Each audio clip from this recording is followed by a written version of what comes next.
Hello guys, मैं Sunil Pareek Indian tech classes में आपका हार्दिक स्वागत करता हूं। तो इस वीडियो में अपन जो बात करेंगे वो करेंगे पीजीसीएल के बचे हुए क्वेश्चनों के बारे में। यानी पीजीसीएल के जो क्वेश्चन बच गए थे अपने पास, इसके अंदर 120 प्लस क्वेश्चन आए थे थ्योरी के, और उसके बारे में उनमें से अपन 40 क्वेश्चनों के बारे में तो बात कर चुके हैं पिछले वाली वीडियो में, जो अपना पार्ट पहला था। अगर आपने उसको नहीं देखा तो उसको जाके देख सकते हैं, ठीक है। और इस वीडियो में अपन जो बात करेंगे वो इससे जस्ट आगे वाले क्वेश्चन के बारे में अपन बातें करने वाले हैं। तो वीडियो को शुरुआत से लेकर अंत तक देखना, ताकि प्रत्येक क्वेश्चन के बारे में आप समझ पाएं कि जो पीजीसीएल है उसने जो उत्तर मानना है इसका तो क्यों मानना है, ठीक है। तो वीडियो पूरा देखना। चलिए आज के पहले क्वेश्चन पे अपने चलते हैं। देखिए, सिंगल फेज ऊर्जा मीटर की विद्युत धारा कुंडली को खाली स्थान पर वाइंडिंग की जाती है। यानी मेरे पास ये क्या कोई ऊर्जा मीटर सिंगल फेज का, ये मान लीजिए मेरे पास क्या कोई सिंगल फेज का ऊर्जा मीटर, और यहाँ पे इसलिए क्या लगेगा, लोड लगेगा। ये लगेगा लोड, और जो सीरीज में जुड़ेगी यहाँ से कुंडली आती है, जो फेज का तार वो आता है यहाँ से होता हुआ इस वाले तार पे घूमता है, यानी इस वाले भाग पर। इसके बाद में ये लोड पे चला जाता है, और बीच में जो पॉइंटर होता है, पॉइंटर को घूमने के लिए यहाँ पे एक वाइंडिंग की जाती है, उसका नाम होता है मेरे पास संट कुंडली, जो लोड के समांतर में जुड़ी होती है। इस प्रकार ये बन गया ऊर्जा मीटर सिंगल फेज का, ठीक है। यानी ये वाली वाइंडिंग, ये वाली और ये वाली, ये दोनों क्या होती हैं, जो करंट कॉइल होती है वो होती है। और इसके अंदर जो एक कॉइल होती है वो कौन सी होती है, जो मेरे पास संट कॉइल, ठीक है, या प्रेशर कॉइल भी इसको अपन बोल सकते हैं। तो इसका जो उत्तर रहेगा क्या रहेगा, समान संख्या के घुमाव सहित आवर्त करोड़ की दोनों भुजाओं पर, यानी कि समान टर्न लगेंगे, दोनों तरफ इसको लपेटा जाएगा। कौन सी कुंडली को, धारा कुंडली को, ठीक है, सिंगल फेज के अंदर। तो उत्तर क्या रहेगा इसका, सी ऑप्शन। तो चलिए नेक्स्ट क्वेश्चन पे चलते हैं। और अगला क्वेश्चन मेरे पास क्या है कि आयरन, निकेल और कोबाल्ट खालिस्तान प्रकार की धातुएं होती हैं। तो लोहा है, तो लोहे के तो चुंबक चिपकती है, सभी को पता है कि लोहा चुंबक को क्या करता है, अपनी ओर अट्रैक्ट करता है। इसका मतलब एक का ऑप्शन का पता लग गया आपको, तो आगे सारों का पता लग ही गया। तो ये क्या होते हैं, मेरे पास लोह चुंबकीय पदार्थ होते हैं। तो क्या आएगा इसका, डी ऑप्शन, ठीक है। चलिए नेक्स्ट क्वेश्चन पे चलते हैं। ये देखिए, HRC, यानी HRC पूरा नाम क्या होता है, हाई रप्चरिंग कैपेसिटी फ्यूज का अर्थ क्या होता है। तो मैंने बता दिया HRC पूरा नाम क्या होता है, हाई रप्चरिंग कैपेसिटी फ्यूज। ये एकमात्र ऐसा फ्यूज होता है जिसके अंदर चांदी का तार प्रयोग किया जाता है। कौन सा तार, चांदी का तार। चलिए नेक्स्ट क्वेश्चन में चलते हैं। अगला क्वेश्चन मेरे पास क्या है, electrical measuring instrument are divided in 3 main parts name. यानी इलेक्ट्रिकल इंस्ट्रूमेंट को 3 भागों में अपन बांट सकते हैं। वो 3 भाग कौन कौन से होते हैं, ठीक है। तो देखिए, एक तो आता है मेरे पास इस प्रकार का वोल्टमीटर, जो कि केवल और केवल मान बताएगा, सेव नहीं करेगा मान को। यानी ये मान क्या करेगा, तात्कालिक मान बताएगा। जो तात्कालिक में, मान लीजिए कोई एमीटर है मेरे पास, अपनी उस टाइम जो करंट बह रही है लोड के अंदर 2 एम्पियर है, तो वो क्या बता देगा, 2 एम्पियर। अगर एक हो गई तो क्या बता देगा, 1 एम्पियर। यानी कि जब जब मान चेंज हो रहा है तो चेंज होकर ये मान तुरंत बता देता है। इस प्रकार के यंत्र को क्या बोलते हैं अपन, डिफ्लेक्टिंग टाइप के मीटर। एक होता है मेरे पास, वो क्या कर लेता है, ग्राफ के ऊपर सारे मानों को क्या कर लेता है, अंकित कर लेता है, और उनको अपन क्या बोलते हैं, रिकॉर्डिंग टाइप यंत्र। एक होता है अपने घरों में ऊर्जा मीटर, जिसको अपन क्या बोलते हैं, KWH मीटर, ठीक है। ये यंत्र इस प्रकार का होता है, आज मैंने अगर 5 किलोवाट की विद्युत खपत की तो ये 5 किलोवाट अपने अंदर क्या कर लेगा, सेव कर लेगा। और कल अगर मैं 5 किलोवाट और खपत करूंगा या 2 किलोवाट और खपत करूंगा तो उसको भी एड ही कर लेता है। ये क्या कर लेता है, एड करके टोटल बता देगा तीसरे दिन। यानी कि टाइम टू टाइम ये क्या करता रहेगा, एड करता रहेगा अपने अंदर ही। इस प्रकार के यंत्र क्या कहते हैं, इंटीग्रेटिंग, यानी डिफ्लेक्टिंग बोलते हैं। भाई कोई बल लगेगा, उस बल के माध्यम से एक बार मान बताएगा, तात्कालिक रूप से वापस कहाँ पे आ जाता है, वो शून्य पर आ जाता है। रिकॉर्डिंग के अंदर रिकॉर्ड कर लेगा। इंटीग्रेटिंग इस प्रकार का होता है, टोटल रिकॉर्ड कर लेता है। वो क्या कर लेता है, टोटल रिकॉर्ड। इसके अंदर ग्राफ पेपर भी, ग्राफ का जो पेपर होता है उस पर क्या करता है, अंकित मान कर देता है। तो 3 प्रकार के यंत्र होते हैं अपने पास, ठीक है। तो क्या है इसका, सी ऑप्शन। चलिए अगले क्वेश्चन में चलते हैं। अगला क्वेश्चन क्या है मेरे पास, लाइन परीक्षक में किस प्रकार के बल्ब का उपयोग किया जाता है। लाइन परीक्षक बोलते हैं फेज टेस्टर को, और फेज टेस्टर के अंदर नियोन लैंप लगा होता है, जिसके अंदर नियोन गैस अपने पास भरी होती है। और जो लगभग 500 वोल्टेज पे काम करता है। तो कौन सा बल्ब लगा होता है? Neon lamp. चलिए अगले क्वेश्चन पे चलते हैं। अगला क्वेश्चन क्या है? उपमार्ग परिवेष्टन यानी शंट वाइंडिंग का प्रतिरोध खाली स्थान होता है। अगर मेरे पास मान लीजिए कंपाउंड जनित्र है या कंपाउंड मोटर है, उसके अंदर एक तो वाइंडिंग होती है सीरीज, एक होती है शंट वाइंडिंग, एक होती है आर्मेचर वाइंडिंग। आर्मेचर का प्रतिरोध 1 ओम या 1 ओम से कम होता है, तो शंट का प्रतिरोध ज्यादा रहता है, मैं मान लेता हूँ 200 ओम है। तो सीरीज का भी क्या रहता है भाई? बहुत कम प्रतिरोध रखा जाएगा, यानी आर्मेचर की समान ही रखते हैं। मान लीजिए कितना है? 10 ओम। तो शंट वाइंडिंग का प्रतिरोध सीरीज वाइंडिंग से और आर्मेचर वाइंडिंग दोनों से क्या होता है? ज्यादा होता है, यानी श्रृंखला और आर्मेचर से अधिक होता है। उत्तर क्या है इसका? D option. चलिए अगले क्वेश्चन पे चलते हैं। और अगला क्वेश्चन मेरे पास क्या है? किसी लोड के बंद करने पर चिंगारी उत्पन्न होती है क्योंकि परिपथ में उच्च खाली स्थान होता है। अगर मान लीजिए मेरे पास कोई स्विच है और इस स्विच के आगे क्या लगा हुआ है? कोई लोड लगा हुआ है। ये मान लीजिए क्या लगा हुआ है? ये स्विच है मेरे पास, यहाँ पे क्या लगा हुआ है? लोड। और यहाँ पे मैं क्या दे रहा हूँ? सप्लाई। ये फेज हो गया, ये क्या होगा? Neutral point. जब मैं स्विच चालू या बंद करता हूँ उस टाइम इस स्विच के ऊपर जो टर्मिनल होते हैं इनके, उन पे क्या पैदा होती है? चिंगारी पैदा होती है भयानक रूप से। इसका रीजन क्या हो सकता है? कि लोड के अंदर ज्यादा इंडक्टर है, इंडक्टेंस क्या है? ज्यादा। अगर इंडक्टेंस ज्यादा रहता है तो लोड पे चिंगारी क्या होती है? ज्यादा उत्पन्न होती है। उत्तर क्या रहेगा इसका? 3 नंबर ऑप्शन, यानी इंडक्टिव लोड क्या लगा हुआ है? ज्यादा। अगर इसको खत्म करना पड़े तो खत्म करने के लिए यहाँ पे मैं क्या लगा दूँ? एक कैपेसिटर, या लोड के समानांतर में क्या लगा दूँ? एक कैपेसिटर। इससे क्या हो जाएगा? ये चिंगारियां उत्पन्न होना बंद हो जाएंगी। ठीक है, चलिए अगले क्वेश्चन पे चलते हैं। और अगला क्वेश्चन मेरे पास क्या है? जब खाली स्थान तो कहा जाता है कि एक परिणामित्र अधिकतम दक्षता पे काम कर रहा है, यानी कि ये बात केवल ट्रांसफार्मर की नहीं है, ये सभी मशीनों की बात कर लेता हूँ। सभी मशीनों में अगर लो हानियां और ताम्र हानियां दोनों जब बराबर हो जाती हैं उस टाइम उन सभी मशीनों की दक्षता क्या मानते हैं? अपन अधिकतम मानते हैं। अगर ताम्र हानि लो हानि से अधिक होती है, दक्षता का मान कम होता है। अगर दोनों हानियां जब बराबर होती है उसी टाइम उनकी दक्षता क्या मानते हैं? अपन अधिकतम मानते हैं, जितनी हो सकती है। उत्तर क्या आएगा इसका? D option. चलिए अगले क्वेश्चन पे चलते हैं। क्वेश्चन क्या है? एक साइनवेव का फॉर्म फैक्टर कितना होता है? तो फॉर्म फैक्टर आप सभी को पता होगा, साइनवेव का कितना होता है? 1.11। ये क्या होता है? Form factor. पिक फैक्टर कितना होता है? 1.414। 1.414 या √2 भी अपन इसको बोलते हैं। और आरएमएस मान 0.37 होता है। तो ये आप याद रखें, फॉर्म फैक्टर कितना होता है इसका? 1.11 होता है। ठीक है। और जो ये एक है वो होता है अपने पास स्क्वायर वेव का। इसका होता है स्क्वायर वेव का, वर्गाकार का। वर्गाकार के कोई भी मान पूछा जाए तो सभी का मान क्या रहेगा? 1 रहेगा। ठीक है, चलिए नेक्स्ट क्वेश्चन में चलते हैं। और अगला क्वेश्चन मेरे पास क्या है? एक दिष्ट धारा उपमार्ग जनित्र यानी शंट जनरेटर में खाली स्थान होता है, यानी मेरे पास अगर शंट जनित्र होगा तो उसके अंदर किस प्रकार की विशेषताएं पाई जाती हैं? सराहनीय रूप से गिरने वाली विशेषताएं, निरंतर वोल्टेज वाली विशेषताएं, कुछ झुकाव वाली विशेषताएं, सराहनीय रूप से बढ़ने वाली विशेषताएं। तो शंट जनित्र में वोल्टेज का मान लोड बढ़ाने के साथ बढ़ता नहीं, थोड़ा बहुत घटता है। इस प्रकार ये मान लीजिए मेरे पास कोई ग्राफ बना रहा हूँ तो इसका मान इस प्रकार घटेगा, या थोड़ा सा झुकाव होता है। तो कुछ झुकाव वाली क्या होती है? विशेषताएं। इसीलिए शंट जनित्र को समानांतर क्रम में जोड़ना क्या होता है? आसान होता है। तो पूछा जाए कि समानांतर के रूप में कौन से जनित्र को जोड़ना आसान होता है, तो कौन सा आएगा? शंट जनित्र। चलिए अगले क्वेश्चन पे चलते हैं। आवरण यानी लेमिनेशन की चौड़ाई लगभग कितनी होती है? यानी कि अपने पास एसी की मशीन या कोई मशीनें होती हैं, उनके अंदर अपना प्लेटें लगाती हैं इस प्रकार, पत्तियां काट कर।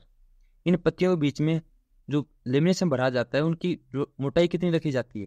तो उनकी मोटाई होती है 0.35 से 0.5 mm के मध्य। तो कितना आएगा? 0.5 mm। ठीक है। और ये तो क्या हो जाता है? ज्यादा मोटे।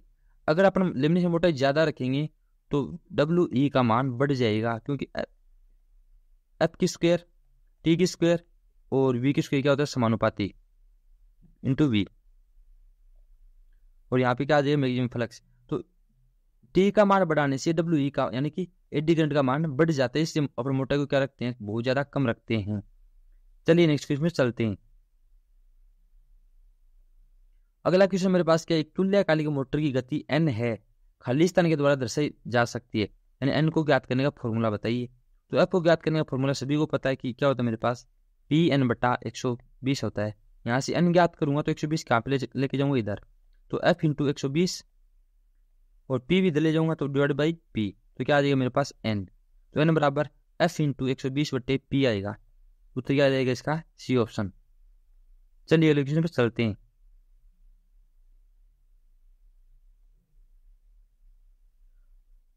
अगला क्वेश्चन मेरे पास क्या है, 3 फेज वाले एक तेल परिस्थिति शक्ति परिणामित्र में उपकरण संरक्षक आर्द्रता अवशोषक यानी ब्रीदर, विस्फोटक निकास मार्ग यानी वेंट प्लग, बुकोल्ज रिले इत्यादि उपकरण किस प्रकार के होते हैं।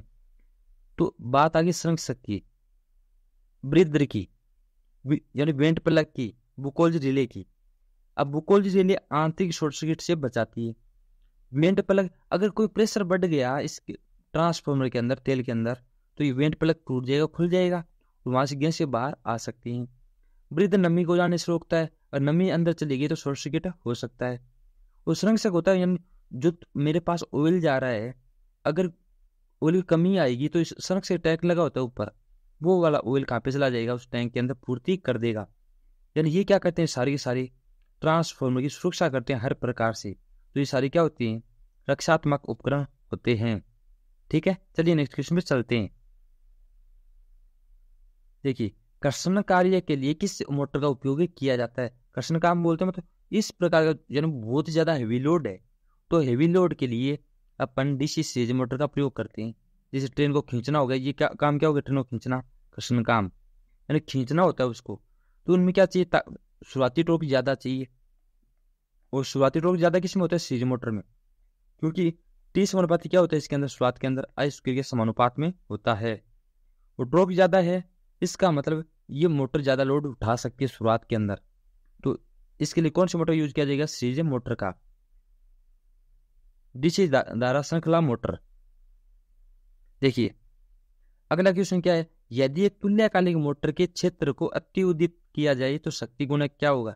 अत्युदित का मतलब ये होता है कि मेरे पास जो तुल्यकालिक मोटर है वहां पे मैं जो डीसी सप्लाई दे रहा हूँ उसका मान ज्यादा बढ़ा दिया जाए, यानी उसको अति उत्तेजित कर दिया जाए, तो क्या होगा, शक्ति गुणक आगे बढ़ेगा। अरे कम उत्तेजित करेंगे तो बैठ जाएगा। अगर सामान्य रखें तो क्या रहेगा, इकाई। अब यहाँ पे तो रहेगा सामान्य पर इकाई, अब मैंने क्या कर दिया, ज्यादा डीसी सप्लाई उसको दे दी। अब ज्यादा डीसी सप्लाई देने से वहां पर शक्ति गुणक क्या हो जाएगा, इकाई से ज्यादा बढ़ेगा, यानी कि लीडिंग हो जाएगा। और अगर मैं कम करता हूं उसको क्या, यानी सप्लाई क्या देता हूं, कम देता हूं, उस टाइम क्या होगा, विलंबित यानी कि लेगिंग होगा, क्या होगा, लेगिंग। अगर सामान्य रखूंगा तो क्या होगा, इकाई। अब शून्य तो हो ही नहीं सकता। चलिए अगले क्वेश्चन में चलते हैं। अगला क्वेश्चन क्या है मेरे पास, किसी भी इंडक्शन मोटर में यदि पोलों की संख्या दोगुनी हो जाए तो गति क्या होगी। तो गति पूछ रहा है, एन बराबर क्या होता है, एफ इंटू 120 बटे पी। ठीक है, अगर पोलों को दुगुना करूंगा तो गति का मान दोगुना घटेगा, यानी विलोमानुपात होता है, तो गति क्या हो जाएगी, आधी। ये दुगुने हो रहे हैं तो ये क्या हो जाएगी, आधी हो जाएगी। ठीक है, चलिए नेक्स्ट क्वेश्चन पे चलते हैं। क्वेश्चन क्या है, किसी भी संस्थापना के शॉर्ट सर्किट परीक्षण में शॉर्ट सर्किट की स्थिति में मेगर पाठ्यांक क्या होना चाहिए। इस शब्द को याद रखो, जब शॉर्ट हो गया तो शॉर्ट का प्रतिरोध क्या रहता है, जीरो रहता है, तो मेगर भी क्या दिखाएगा, जीरो ही दिखाएगा, क्योंकि शॉर्ट पर पता प्रतिरोध क्या रहेगा, जीरो, तो मेगर भी क्या बताता है, प्रतिरोध। अब शॉर्ट का क्या बता देगा, जीरो। अगर परिपथ क्या हो गया, ओपन, तो मेगर ओपन का प्रतिरोध क्या रहेगा, ज्यादा, क्योंकि करंट वहां पे बह ही नहीं पाती। यहाँ से मान लीजिए क्या हो गया, ओपन, अब करंट यहाँ तक तो आएगी, यहाँ पर रुक जाएगी, करंट आगे जा नहीं पाएगी। जब रास्ता पूरा नहीं है इसका मतलब प्रतिरोध का मान क्या रहा होगा, अनंत। तब क्या बता देगा, मेगर अनंत बता देगा। अभी क्या बताएगा, जीरो। अगले क्वेश्चन पे चलते हैं। अगला क्वेश्चन मेरे पास क्या है, XLPE केबल में XLPE का पूरा नाम क्या होता है। तो XLPE केबल का पूरा नाम क्या होता है, क्रॉस लिंक्ड पॉलीएथिलीन केबल होता है। क्या होता है, क्रॉस लिंक्ड पॉलीएथिलीन केबल। ये ज्यादा वोल्टेज पे काम आती है केबल, बहुत ही ज्यादा वोल्टेज। सामान्य जो पीवीसी केबल वगैरह ये जो केबल होती है इनसे ज्यादा वोल्टेज काम कौन करती है, XLPE केबल काम करती है। उच्च वोल्टेज भी काम में इसको लिया जा सकता है। चलिए अगले क्वेश्चन में चलते हैं।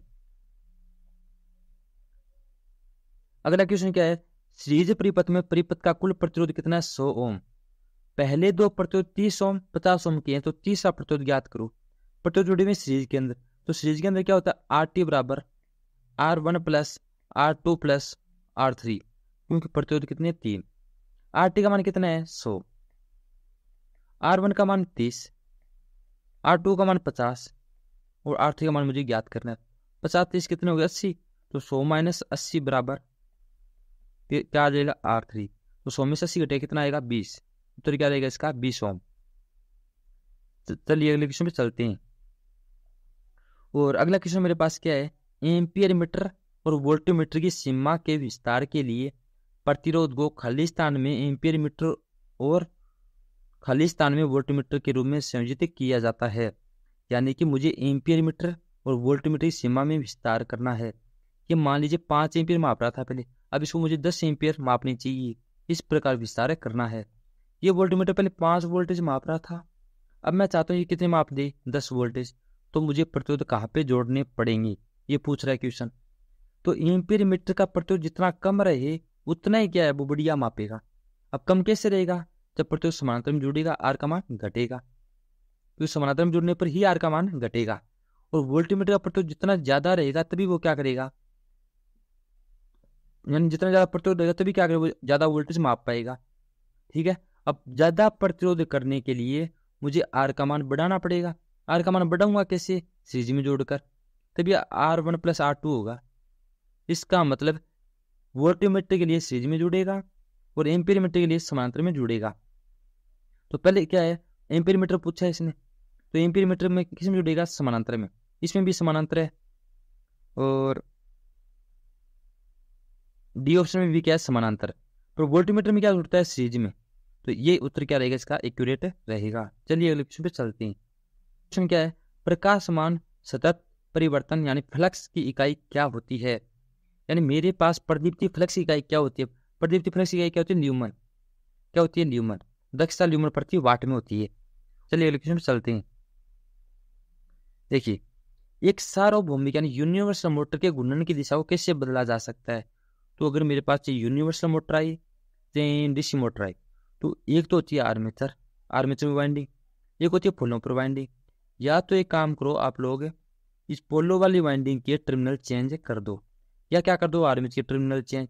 इन दोनों में से एक ही करना पड़ेगा, दोनों को एक साथ नहीं किया जा सकता। और दोनों एक साथ कर दिया तो घूर्णन दिशा परिवर्तन नहीं होगी। आप पूर्ति टर्मिनलों को बदल कर, तो आप सप्लाई टर्मिनलों को बदलने से गति चेंज नहीं होती। बरस लीड का अदला बदली करके, यानी कि जो अपना आर्मेचर सप्लाई दे रहे हैं उसके टर्मिनल चेंज करके ये जा सकती है। ये क्या इसका सी ऑप्शन। रोक कर तो हो ही नहीं सकता, एसी से डीसी में बदलकर गति परिवर्तन नहीं की जा सकती। ठीक है, तो उत्तर क्या है इसका बी ऑप्शन। और अगला क्वेश्चन मेरे पास क्या है, सिंगल फेज इंडक्शन मोटर के लिए प्रारंभिक और मुख्य यानी रनिंग वाइंडिंग के बीच में विद्युत कोण कितना होना चाहिए। यानी सिंगल फेज मोटर है उनके अंदर दो प्रकार की वाइंडिंग होती है, एक तो होती है स्टार्टिंग वाइंडिंग, एक होती है मेरे पास रनिंग वाइंडिंग। स्टार्टिंग वाइंडिंग का मान आर का मान क्या रहता है ज्यादा, इसका आर का मान क्या रहता है कम, और इसका एक्सल क्या रहता है कम और इसका एक्सल ज्यादा। ठीक है, तो स्टार्टिंग वाइंडिंग और रनिंग वाइंडिंग के बीच में कितना अंतर रखते हैं अपन 90 डिग्री का, ताकि जो एंगल बनता है फ्लक्स का, यहाँ पे होगी वोल्टेज, ये जो एंगल बनेगा इनके मध्य वो कितना होना चाहिए, लगभग 90 के आसपास होना चाहिए। अब 90 के आसपास कैसे होगा, जब अपने इनको 90 डिग्री पे करेंगे। उत्तर क्या रहेगा इसका बी ऑप्शन, तभी सिंगल फेज मोटर घूम पाएगी। और अगला क्वेश्चन मेरे पास क्या है, मैग्नेटिक फ्लक्स का मापन खाली स्थान में करते हैं। तो अगर वो प्रदीप्ति फ्लक्स आया तो अपन किस में किया था, लक्स के ल्यूमन के अंदर, किसके अंदर किया था ल्यूमन में। वो मैग्नेटिक फ्लक्स का मान किस में करते हैं अपन वेबर में। ठीक है, इसका तो प्रतीक होता है वो क्या होता है WB। एम्पीयर में करंट को मापते हैं, वाट में शक्ति को मापते हैं, वोल्ट में वोल्टेज को मापते हैं। वही क्वेश्चन आ गया जो पहले आया था यूनिवर्सल मोटर वाला सेम। डीसी मोटर की दिशा परिवर्तन करने के लिए अपने क्या करने की आवश्यकता होती है। अभी मैंने बताया था या तो पोलों में करंट की दिशा चेंज करो या करो आर्मेचर में, पर दोनों एक साथ नहीं होने चाहिए। यानी उत्तर क्या रहेगा इसका डी ऑप्शन। यानी क्षेत्र या आर्मेचर का संयोजन विपरीत करें, यानी दोनों में से कोई भी। ठीक है, उत्तर क्या रहेगा इसका डी ऑप्शन। दोनों को साथ परिवर्तन करोगे तो नहीं होगा। चलिए अगला क्वेश्चन पे चलते हैं। अगला क्वेश्चन क्या है, निम्नलिखित में से किस वस्तु का ताप गुणांक यानी कोफिशिएंट शून्य के आसपास होता है। तो दो ही पदार्थ ऐसे हैं जिनका शून्य के आसपास क्या रहता है, प्रतिरोध। वो है मेरे पास यूरेका और मैग्नीन। यूरेका और मैग्नीन। तो यहाँ पे मैग्नीज नहीं, मैग्नीन होगा। क्या होगा, मैग्नीन। उत्तर क्या रहेगा इसका, 3 नंबर। एल्यूमिनियम का पॉजिटिव होता है, लोहे का भी क्या होता है पॉजिटिव, कार्बन का क्या होता है नेगेटिव। ठीक है, चलिए लोकेशन पे चलते हैं।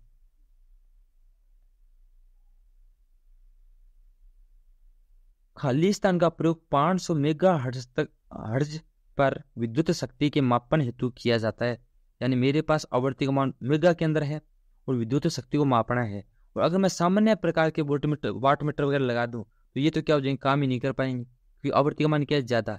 इसके लिए निम्न पीएफ पावर वाटमीटर नहीं प्रयोग कर सकते और इलेक्ट्रोडायनामोमीटर वाटमीटर भी प्रयोग अपने यहाँ पे नहीं कर सकते। डायनामो टाइप प्रकार जो वाटमीटर होता है ज्यादा पावर तो माप सकता है ये, पर ये आवृत्ति को ज्यादा सहन नहीं कर सकता। समतोलित यानी कॉम्पनसेटेड वाटमीटर, ये वाटमीटर भी ज्यादा आवृत्तियां नहीं माप सकते, 50 से 60 हर्ट्ज पर ही काम कर पाते हैं ये। अब ज्यादा पे नहीं कर पाएंगे। अब ज्यादा पे करवाने के लिए इनके स्पेशल मीटर बनाएगा, वो है बोलोमीटर। बोलोमीटर आवृत्ति मापने सॉरी शक्ति मापने काम आता है।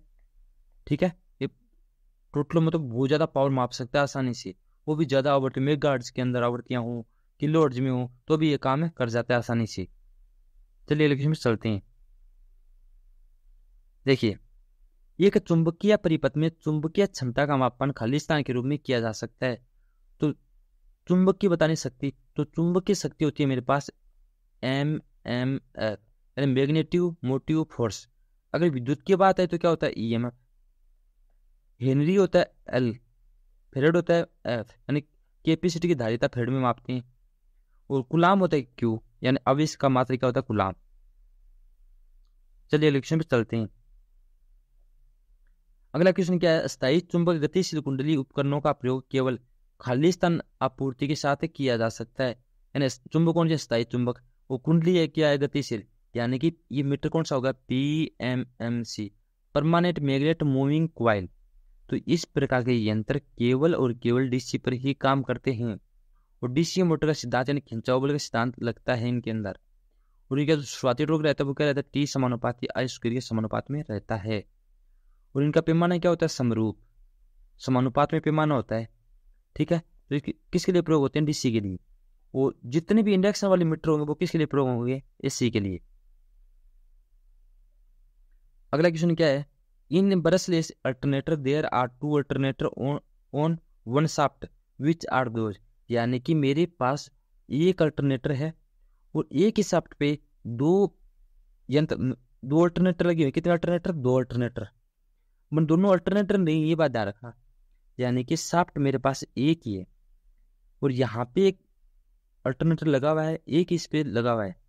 ठीक है, वो ब्रशलेस है, इसका मतलब ये वाला जो विद्युत देगा वो सीधी किसके पास है, इसके पास। और ये घूम रहा है, ये घूम रहा है यहाँ पे 3 फेज वाइंडिंग है पोलों पर, और ये मैंने लोड के जोड़ रखी है। ठीक है, लोड पे मैंने जोड़ रखी है इसको। तो जब ये घूमेगा तो विद्युत का उत्पादन करेगा, जब ये घूमेगा तो ये विद्युत का उत्पादन करेगा लगभग 110 वोल्टेज के आसपास। और ये विद्युत किसको देगा, इसके रोटर को। ये रोटर घूम रहा है, काटेगा किसको, इसके जो वाइंडिंग है पोलो पर उसको। उसमें क्या पैदा कर देगा, ये ईएमएफ। यानी कि इसके अंदर मुझे ब्रश लगाने की जरूरत नहीं पड़ती। तो इनके अंदर होता है, एक तो होता है अल्टरनेटर, ये क्या होता है, उत्तेजक। यानी ये क्या करता है, इसकी उत्तेजना करता है और ये विद्युत का ईएमएफ उत्पादन करेगा, इसको मैं बाहर ले लूंगा। यानी मेन अल्टरनेटर और एक्साइटर। तो क्या रहेगा इसका, मेन एक तो होता है अल्टरनेटर, एक क्या होगा एक्साइटर। ठीक है, चलिए क्वेश्चन पे चलते हैं। देखिए अगला क्वेश्चन क्या है, the working principle of transformer. तो ट्रांसफॉर्मर कौन से सिद्धांत पर काम करता है, सभी को पता है म्यूचुअल इंडक्शन के सिद्धांत पे काम करता है, म्यूचुअल इंडक्शन के सिद्धांत पर। तो क्या रहेगा इसका, डी ऑप्शन। अगर स्पेशल आपको ऑटो ट्रांसफॉर्मर के बारे में पूछा जाए तो करेगा वो सौ प्रेरण के सिद्धांत पर काम, सौ प्रेरण के सिद्धांत पर काम। अगर दोनों के बारे में पूछ लिया जाए तो किस पे काम करेगा, वो म्यूचुअल इंडक्शन के सिद्धांत पर काम करेगा। चलिए लोकेशन में चलते हैं। और अगला क्वेश्चन मेरे पास क्या है, 3 फेज वाले इंडक्शन मोटर प्रत्यावर्ती जनित्र के संयोजन को क्या कहते हैं। यानी मेरे पास 3 फेज मोटर लगी हुई है, यहाँ पे एक जनित्र लगा हुआ है, इसको अपन क्या कहते हैं, एम जी सेट कहते हैं। क्या कहते हैं, एम जी सेट, मोटर जनित्र सेट। देखिए, वायुमंडल की भौतिक स्थिति, संवाहक की सतह की स्थिति, संवाहक लाइन वोल्टेज के मानों के बीच की दूरी खाली स्थान के उत्पाद के लिए उत्तरदायी होती है। यानी कि मेरे पास जो तार जाते हैं लाइनों पर, इनके बीच की दूरी भी रहनी चाहिए। ये क्या हो गई, भौतिक स्थिति, यानी बाहर का टेम्परेचर, मौसम। संवाहक की स्थिति, यानी ये जो तार जा रहे हैं वो कैसे हैं, कि कहाँ पर लगे हुए हैं, कितनी दूरी पर लगे हुए हैं, इनके और उनके वोल्टेज क्या है। ये सारी चीजें किसके लिए उत्तरदायी होती है, निकटता प्रभाव के लिए नहीं होती, उष्मा प्रभाव के लिए नहीं होती। त्वचा प्रभाव, त्वचा का प्रभाव तो तब पड़ेगा, ये चालक की वजह से होगा वो सब कुछ।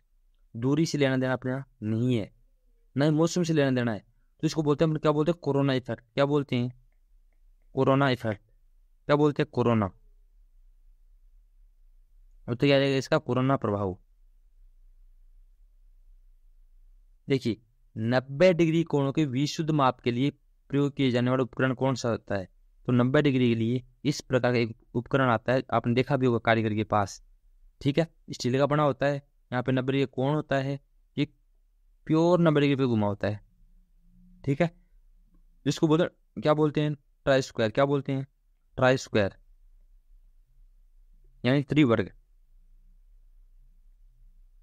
देखिए अगला क्वेश्चन, एक सीआरओ में स्क्रीन पर 10 मिली सेकेंड के स्वीप समय के साथ अनुमानित आराधन आवृत्ति क्या होगी। टाइम कितना है, टी बराबर 10 मिली सेकेंड, और एफ बराबर क्या होता है, 1/t।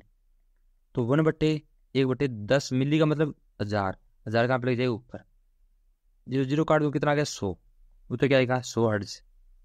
ठीक है, चलिए नेक्स्ट क्वेश्चन में चलते हैं। देखिए क्वेश्चन, कौन सा विकल्प एक उत्तम रुद्ध के सही गुणों को प्रदर्शित करता है। तो पहले ये बताओ, रुद्ध क्या होते हैं, रुद्ध होते हैं इंसुलेटर। तो इंसुलेटर का आर का मान क्या रहना चाहिए, ज्यादा, तभी बढ़िया होगा। पेरा विद्युतिक सामर्थ्य भी क्या होना चाहिए, ज्यादा। लागत में भी क्या होना चाहिए, सस्ता होना चाहिए। इस प्रकार के गुण वो रखता हुआ होना चाहिए। देखिए ऑप्शन, उत्तम जोखिम, यानी पेरा विद्युतिक सामर्थ्य ज्यादा होनी चाहिए, सही बात है। विद्युत शक्ति भी ज्यादा होनी चाहिए, भाई ज्यादा शक्ति सहन कर ले, वो खराब नहीं हो। कम प्रतिरोध होना चाहिए, नहीं, प्रतिरोध क्या होना चाहिए, ज्यादा होना चाहिए। न्यून जोखिम, तो पेरा विद्युत सामर्थ्य कम नहीं होनी चाहिए, इसकी ज्यादा होनी चाहिए। ये तो क्या हो गया, गलत यहीं पर हो गया। अगला ऑप्शन, ज्यादा पेरा विद्युतिक सामर्थ्य, ये तो क्या इसका सही ऑप्शन। तो विद्युत शक्ति भी क्या होनी चाहिए, ज्यादा, और प्रतिरोध भी क्या होना चाहिए, ज्यादा। तो उत्तर क्या रहेगा इसका, डी ऑप्शन। ये यहीं पर गलत हो गया, कम पेरा विद्युतिक सामर्थ्य नहीं होनी चाहिए। तो ये भी क्या हो जाएगा इसका गलत। चलिए अगले क्वेश्चन में चलते हैं। देखिए, डीसी मोटर स्टार्टर में कितने प्रकार के होते हैं। डीसी मोटर जो स्टार्टर लगते हैं वो कितने प्रकार के होते हैं, 3 प्रकार के, 2 पॉइंट, 3 पॉइंट, 4 पॉइंट। तो क्या रहेगा इसका, 3 नंबर। अगला क्वेश्चन क्या है, 3 प्रावस्थान 3 फेज वाली आपूर्ति को खलिस्तान की सहायता से 2 फेजों की आपूर्ति में परिवर्तित किया जा सकता है। तो अपन ट्रांसफॉर्मर में एक कनेक्शन करते हैं, उसका नाम होता है टीटी संयोजन। क्या होता है, टीटी संयोजन, इस प्रकार। और यहाँ पे 3 फेज सप्लाई दी जाती है, और यहाँ से मैं क्या लेता हूँ, 2 फेज दे सकता हूँ। इसको बोलते हैं टीटी संयोजन। क्या बोलते हैं, टीटी संयोजन या स्कॉट संयोजन। ये तो होता है 3 फेजों में 1 फेज चला जाए तो वीवी संयोजन अपन कर सकते हैं वहां पर। देखिए, इंडक्शन मोटर में प्रतिशत स्लिप की सीमा खालिस्तान में पाई जाती है। तो अपने इंडक्शन मोटर होती है, 2 से 5% क्या होती है, स्लिप होती है। कितनी होती है, 2 से 5%। वो तो क्या रहेगा इसका, बी ऑप्शन। ठीक है, देखिए, ओएलसी यानी overload relay protect A motor from, यानी कि ओएलसी का प्रयोग अपने मोटर में क्यों करते हैं, किस चीज से बचाने के लिए करते हैं। तो ओएलसी तभी काम करते हैं जब मोटर पे लोड ज्यादा बढ़ेगा। लोड ज्यादा बढ़ेगा तो करंट का मान ज्यादा बढ़ेगा। अब करंट ज्यादा बढ़ी तो उष्मा का मान बढ़ेगा। उस समय अगर ओएलसी होगी तो वो क्या करती है, मोटर को ट्रिप कर देगी। यानी ज्यादा करंट से बचाव के लिए मोटर क्या करती है, बचाती है। उत्तर क्या रहेगा इसका, ओवर करंट, सी ऑप्शन। कि दोनों ही क्या होती हैं, जो करंट कॉइल होती है वो होती हैं। और इसके अंदर जो एक कॉइल होती है वो कौन सी होती है, जो मेरे पास शंट कॉइल, ठीक है, या प्रेशर कॉइल भी इसको अपन बोल सकते हैं। तो इसका जो उत्तर रहेगा क्या रहेगा, समान संख्या के घुमाव सहित आवर्त करोड़ की दोनों भुजाओं पर, यानी कि